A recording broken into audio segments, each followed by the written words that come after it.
The January transfer window is open and we have made some serious signings and sales. Of course, Jake Garrett has left the building. He is not the only player to depart though, for over £1 million since the 1st of January. It's the third week of January. We have AFC Wimbledon in the FA Cup and the winner will make it into the 5th round. I am getting a weird sense of deja vu as I sit on the Wimbledon profile screen. We've already played them in a league game a couple of episodes ago. We've already played them in an episode this year in the league. Feel like this one matters that little bit more though. We have a golden opportunity to make it to the 5th round of the FA Cup. Are we going to be able to do it against a team in our own division? Let's find out, shall we?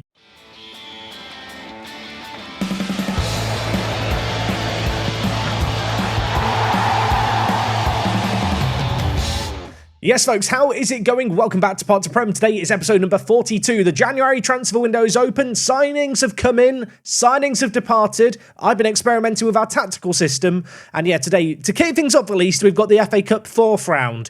I don't know what the plan is beyond that for today's episode. But you know what? Before we talk about games, one thing we should almost certainly talk about is transfers and our transfer history. As I already mentioned, Jake Garrett has left the building for £7.5 million.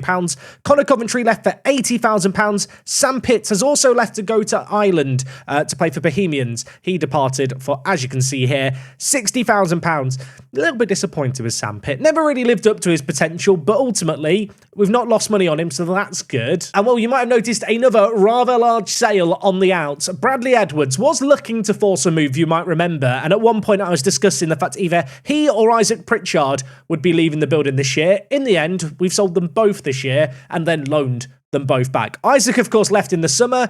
Bradley here left in the winter. £1.4 million. Middlesbrough, again, by the way. Shout out to Middlesbrough. More money than sense at this club. I say that. They don't have much sense or money. Looking at the bank balance, they're 18th in the championship. But Bradley Edwards was a player who wasn't happy at the club. You might remember he was trying to force a move in the winter. I wasn't really expecting to get any significant offers. We were valuing him at around £600,000. But yeah, when Middlesbrough popped up with a £1.4 million bid, it was a no-brainer, except that sale there does take our overall bank balance to £5.4 million. The transfer budget sits at a stupid amount of money that realistically we can't afford to actually spend. Football Manager is weird, especially if you're at a club that are hemorrhaging money like we are, where we're just losing loads and loads of money constantly. The transfer budgets never really are sensible for the actual bank balance that you've got. I can assure you, there is not £9 million to spend here. That hasn't, however, stopped us investing in other areas of the team. Training and new facilities have also been improved. We spent a lot of money on those.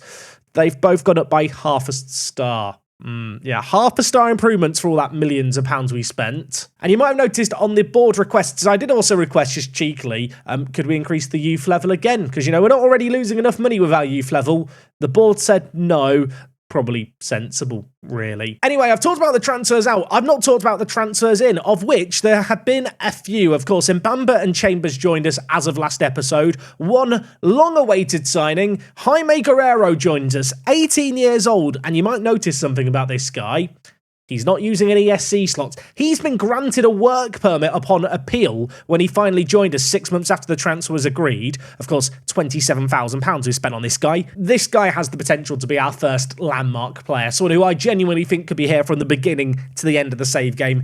Easily one of the best players in our team currently. You can see right now I'm training him with the player trait, moves into channels. His arrival, though, and the fact he plays attacking midfielder, has led me to experiment tactically just a little bit. You may remember last episode I discussed the fact that Stuart Masters was going to be joining us. He has now officially joined us. The Irish player was playing over in Portugal, and of course we've looked at Spain as a place to go and get talent. Portugal has emerged as a new place to get talent, and because Highinho here got a work permit and so wasn't using an ESC slot, there was another ESC slot to use. I've gone out and I signed Matthew Mikaze, please let me know. South African viewers, rejoice. I've brought in one of your own. He was playing for BSAD. BSAD, I feel like used to be one of the big teams, did they not, in Portugal? I think their club actually split in two. They were called like Belenenses or something. I don't know what the team was called. So there's a story behind this team. Either way, they used to be very big. They've got good facilities. I'm going on a big tangent here. Matthew was playing for them on an amateur contract. We've signed him on a free transfer. He is a natural centre mid. He will be playing centre back for us, and I think he could be a top quality ball-playing centre-back, amazing jumping reach, his passing, his vision, his positioning, tackling, marking. He's got it all. He just needs to learn to run a little bit. And I think he's going to be a great player for us. Now, all those players, of course, joined us in January. And if we look at our recent run of form, it's been not exactly convincing since last episode. Of course, we took on Crewe and Swindon. That defeat against Swindon stung. We followed it up, though, with some good results here. A win against Cambridge was great. An away day against York. We didn't win it. And Ngoma did rescue us, though, a late point in that one. Sad that we didn't do the York away day. It was the highest scoring away day last year in the entirety of Park to Prem. Recommend a visit. And I think, to be honest, it was the mini golf and bowling that meant I wasn't too fussed about the fact we could only draw 2-2. Following on from that, a win against Doncaster was nice. An early sending off for them really made that job easier. We then dispatched of Worthing in the FA Cup. They play in the league below us 4-0. Things, more recently, not so good. We got knocked out the pizza trophy by Peterborough. Enjoy that, Peterborough, 1-0. Didn't really want to go well in this competition. Was annoyed that we were still in it, really. And so I was hoping with a renewed focus on the league, having crashed out of that competition, we'd get some good form. Hasn't really happened. 2-2 against Northampton wasn't great. 1-1 against Wimbledon. Not disastrous. Wimbledon are right up there in the promotion spots. They are right behind us, of course. We're playing them today, so we do need a better performance. Most recently, we took on Bromley, and we did win this game 2-1. None of these results particularly convincing. None of them high goal scoring. No clean sheets either. You'll notice different formation being played. Now, I do feel like for today's game, I am just going to go back to the system that has been our most successful system over the years. But I heard murmurings in Football Manager this year that kind of the Brazilian box formation was very good in the match engine. And to be honest, it kind of suits our players and the team that we have. Obviously, we have an abundance of narrow players. We don't play with wingers of any kind. But with the emergence of players like Guerrero, who can't play centre mid, rather than training him into a new position that might eat into his current ability, I feel like it's maybe wise to look to adapt our style of play. I have tried him at striker and centre attack in mid. As you've seen from the recent results, I've not been wowed by our form. I feel like we could be doing a little bit better. It's actually not that drastically different in many ways compared to our regular system. I suppose the main thing here is, of course, you've got the two attacking midfielders. You'll notice here I have got instructions: run wide with the ball, move into the channels, roam from position, because you do need them to add the width to the team a little bit on occasion with this kind of shape.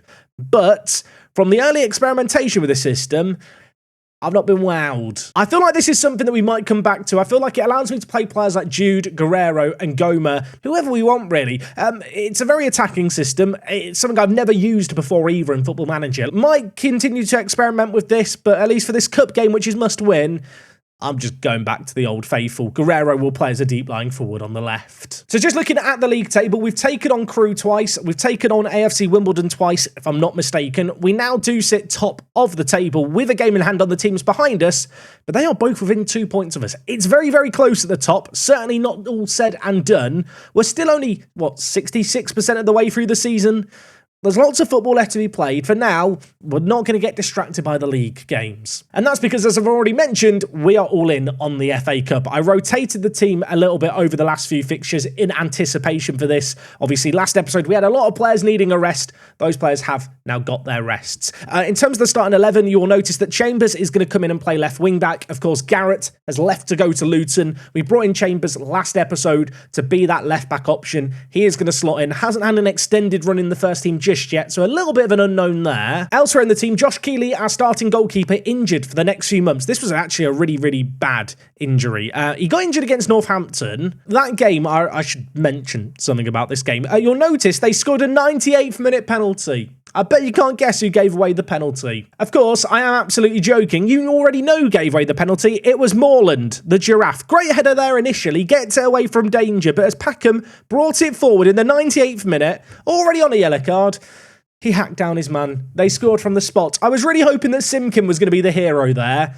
He wasn't. I've already decided I hate this bloke. I'm trying to sell him at the moment. No one wants him. He's one error away from being demoted to the youth team. And in fact, it was his recent dip in form that was a reason to bring in Matthew here at centre-back. I wasn't sure where we were going to use our ESC slot. Andrini, to be honest, hasn't exactly wowed me so far. Obviously, he is on an ESC slot as well. When you compare him to Matthews,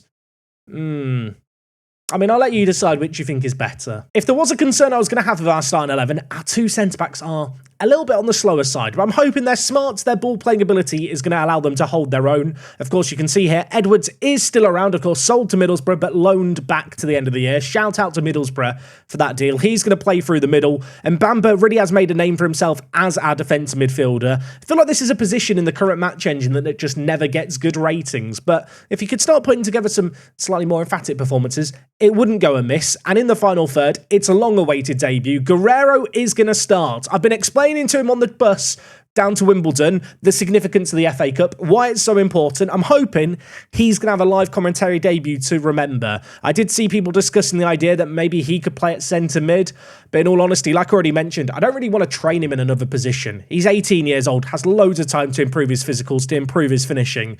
I think he's got the makings of a playmaking forward, and he has already scored 2 goals for us. And if we want to speak about goals, I suppose we have to speak about Jude.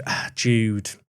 6 goals in his last 20. For some players, that would be okay form. For this bloke, that is awful. He is on his most terrible run of form during his time at the club. I'm kind of lost for words at how bad he has been. I was kind of hoping that Guerrero's emergence alongside him, a bit of a creative spark, would reinvigorate his season.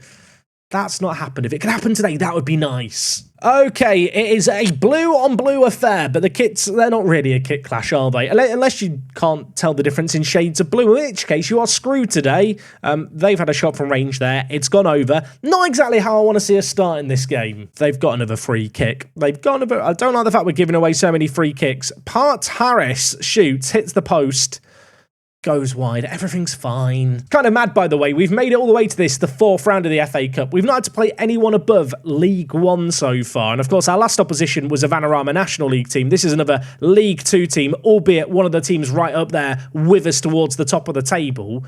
I feel like this is the kind of game we should be winning. On the flip side, it's not the kind of game that you dream of, is it, for the FA Cup 4th round? You want that big, sexy fixture, AFC Wimbledon. Not that sexy. But if we can make it through here, maybe we can get the fixture we desire. But I do feel like we're going to be tested here, and we might need to be in defensive action here as Ricky D misses his header, and then Goddo, back post, heads it in. I mean, away from home, we knew it was going to be tough here. Al Hamadi brings the ball forward, gets it to the byline. There's no one in the middle for him to aim for. He pulls it back to Aziz, and Ricky D just doesn't jump high enough. We'll get him on the trampoline on the training ground. Glass with the ball in goal. Lays it forward to Cartwright. Now with Kalambayi. I hope I've said that name correctly. It sounded good, didn't it? McDonald through the middle for AFC Wimbledon. Looking to split our defence. Aziz, he already has 1 assist. He could get another here. And that is a stupid finish, isn't it? That is it. The underside, the crossbar, hit the ground, hit the roof of the net, hit the ground, and I think then hit the roof of the net again. I want to sit here and be like, well, we've not got Keeley, our first choice goalkeepers. You know, that's a big issue for us. I don't think Keeley is stopping. I don't think anyone's really stopping that shot. That was stupid, wasn't it? He hit that hard. I mean, given how we've started this game, suddenly the box formation with the 2 attacking mids doesn't seem like a terrible formation. We've done nothing in this game, by the way, going forward. They've got another set piece here. I'm very close to changing the system now just to give it a whirl, the new system, and see how it gets on. I'll tell you what, Simpkins made, I think, a stop there. The ball's been kicked at him while he's on the floor.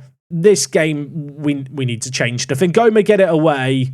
As soon as the highlight ends, I'm hitting pause. We're changing things up. So we're going to play Ngoma on the left as an advanced playmaker, Guerrero on the right as an attacking midfielder, and Bamba and Timmy then become a kind of 2-man midfield at the back. It's weird, right? I feel like a few years ago in Football Manager, 2 defensive mids just didn't work. And really, it's in the last couple of years that 2 defensive mids has become the foundation of a really good defensive shape. These 2 guys can do that for us, I feel like. This system is going to put a bit of emphasis on our wing-backs to get up the pitch. I'm hoping, though, it's going to allow us to make things happen in the middle. Edwards isn't exactly the ideal choice to play pressing forward. I'm actually considering making a sub after 34 minutes. This is very Mourinho-esque. You know what? Goldsmith is coming in. I'm bringing in Goldsmith to play alongside Jude. These are our best 2 strikers. I need them on the pitch here. The only reason I'm not playing this system is because it didn't get us super emphatic results. Although we were unbeaten in 3 games playing it, including one of the games against AFC Wimbledon. So the fact I've changed away from that system suddenly makes me look like, well, maybe a little bit of a schmuck. Either way, we need to turn this game around. It is a mountain to climb away from home. I feel like in this kind of game in Football Manager, your players' heads have dropped already. Even if you make the right tactical decisions, it still might not be enough. But, well, let's hope it is going to be enough here as we are in possession, and Bamba forgets he has the football there. Gives it straight to Cartwright. Parker now with the ball for them. 7 minutes left of this first half. It has been one-way traffic thus far. In fact, I think we've had one shot. Yeah, we've had one shot so far in the half. Not exactly been a classic from our point of view. Aziz plays it forward. Ricky D was making a big pressing manoeuvre there, but in the end, vacated the space behind him that they've exploited. It's 3-0. It's quite embarrassing, isn't it? You know when we demolished Wigan in the FA Cup this year and then Blackpool? League One teams that we beat really handsomely. We looked really bloody good, didn't we? We are being humbled in this game here. This is worse than the Swindon game last episode. I feel like I have got a problem at the moment in the sense that I've signed a load of really good attacking players. I just don't know how to get them all on the pitch at the same time. It's 3-0 at the break. You know what? I think this is actually one of the times where I can throw a water bottle and it's kind of justified. Lots of people angered and losing confidence at the back. I'm going to tell the defence I believe in them to improve. I mean, I feel sorry for the new arrivals. This isn't normal, lads. This isn't who I am. Chambers and Mbambas have lost confidence. Do I take them both off? I mean, I kind of want to, but that would be my last 2 subs. It's too early to use more subs. Right, lads, 3-0 down. Let's get comfy. We've got nothing to lose here. We might as well just go for it in what remains of this game. Let's see what we can do. Matthew Mbamba, Goldsmith finishes it. It's a superb goal. And I'm waiting for the linesman to raise a flag. He's not raised it. That is a ridiculous goal. For some reason, I was scared to celebrate it. 90 seconds into the half, the thrown water bottle might have worked here. Michael played the ball inside, and then it's Mbamba putting in the kind of defence-splitting pass that I'm hoping he's going to be able to deliver on the regular. That was a very good finish at the end of it too. Right, we have 1 goal. We have hope. Now we just need more of the same, please, lads. More of the same would be just delightful. Defensively, we've looked all over the place in this game, so really, I'm not sure what to expect when they bring the ball forward. It's 4-1. It's 4-1. 4-1 down. It could get worse. Glad that's gone over. I mean, we could still come back from 4-1. It's just a case of whenever we get 1 goal back as of late, we then go and concede another immediately. So there's not much of me wanting to get too optimistic here, even if we score. Although Ricky D, time, space, goal. It's 4-2. Maybe? Maybe? Probably not. Probably not. Jude, by the way, is on a 6.2 rating and on a yellow card. Hamilton, on you come. I don't know what's happened to Jude. I feel something's happened. No idea. 20 minutes left, and Goma wandering into the wide areas. Like I mentioned, the attacking midfielders in this kind of shape, I think, have to have instructions to encourage them to get into channels, run wide with the ball, and really try and roam around and exploit space. Otherwise, you're just caught very, very narrow. What are we doing here? They've scored again. They've scored again. I don't know what's happened today. Al-Hamadi has scored a hat-trick against us. Is Al-Hamadi any good? I mean, to be fair, he is actually quite good, isn't he? He's quite good.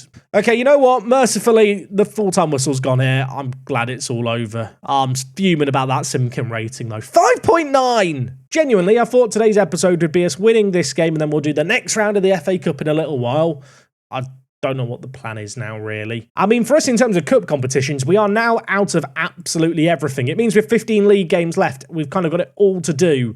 All to focus on when it comes to the league. We are still top of the table with a game in hand, but I'm not loving our form lately. It does make it 1 win in the month of January. It's hardly inspiring. I'm looking at the upcoming games here. There is nothing sexy to look forward to. I said at the start of today's episode I wasn't sure what we were going to do after the first game today. I'll tell you what the answer is. Absolutely bloody nothing. We have been so poor in cup competitions, and we've just had a sequence, I feel like, of disappointing performances as of late. The reality is I think we need to have a bit of a tactical shake-up. We are in a good position in the league. You know, we are, top of the table still, games in hand. We've got a nice healthy cushion over Stevenage. I feel like I've got a chance between now and the end of the season really to experiment with tactics. So maybe in tomorrow's episode, we'll have a bit more of a tactics talk. Didn't spot this earlier. Ingome was out for 2 weeks. Brilliant. It gets better. Next episode, we will be having our youth intake. Hope you guys are excited for it. Hopefully we're still towards the top of the table. Who knows? There might be a little bit of a battle going on. Suddenly, all these unsexy games we've got towards the end of the year might take on a very sexy complexion if they start to matter. Disappointing way to drop out the FA Cup, but I do hope you enjoyed today's episode as always. If you did, leave a like on things. I'll see you guys tomorrow for more action, and until then, it's me, Jack. I'll talk to you guys in a bit. I'm out.